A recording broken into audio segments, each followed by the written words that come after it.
讲真，认为自己的父母、家庭和家庭生活是完美的吗？很有可能会说不完美，对吧？但仍然认为父母在养育以及给自己一个好的生活方面做得很好吗？随着年龄的增长，我们开始感激父母，更重要的是，我们变得足够成熟，意识到他们做的事情确实不容易，但随着这种成熟，我们也清楚地认识到，父母所做的一些事情实际上弊大于利。这支影片就来说说7个迹象表明，尽管父母可能真的爱你，但他们的行为仍然是有害的。1. 他们低估你的成就。曾经兴奋地告诉父母你的好消息，无论是好成绩、晋升，还是刚刚获得的奖项，但他们却对你的话不屑一顾，还贬低你的成就。他们可能会说，哦，就这，你可以做得更好的，期待父母跟你说你做得很好，或者他们为你感到骄傲，是一种情感上的消耗和浪费感情。2. 他们的期望太高了。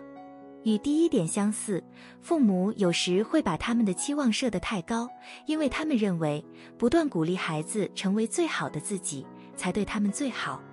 但是这种压力会对一个人的精神和情感健康造成损害，不管取得了多大的成绩或多么成功，仍然会发现自己像个失败者，因为没有达到父母不切实际的高期望。3. 他们控制欲太强。父母爱的另一种有毒的方式是他们过分控制孩子，会让孩子窒息。有些父母想要为他们的孩子决定一切，控制他们生活的方方面面，因为父母觉得他们总是知道什么是最好的。有时这只是因为他们想保护孩子，想让孩子远离残酷的生活现实。其他时候，父母这样做是因为他们害怕自己的孩子可能会误入歧途。然而，不管什么原因，仍然不能证明这种有毒的行为是正确的。4. 他们把孩子当小孩看待。有没有曾经觉得自己的父母仍然把自己当成孩子，而自己也像对待一个孩子一样对待自己？他们是否曾经用高人一等的口气对自己说话，或者表现出担心孩子不能照顾好自己，不知道什么是最好的，或者让孩子不能自己做决定？不管孩子多大，父母想要保护孩子，想要照顾他们，这很自然的，但一直拿他们当小孩看待，不尊重他们的界限，过分关注他们，也是不健康的。5. 他们教会孩子自责。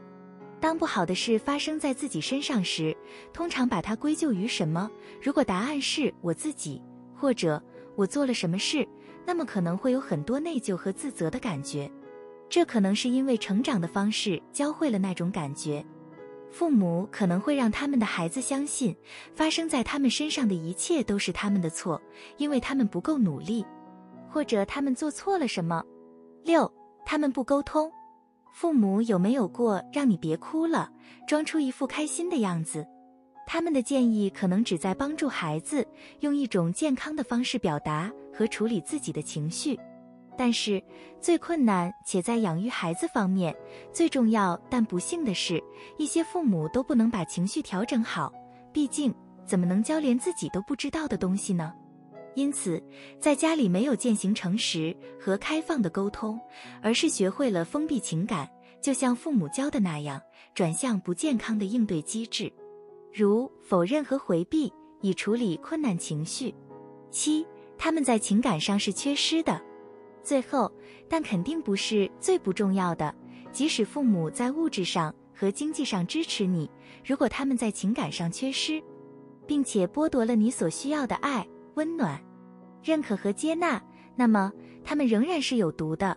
这是一件很难接受的事情，因为你觉得你应该对你所拥有的一切心存感激，毕竟很多人的情况更糟，对吧？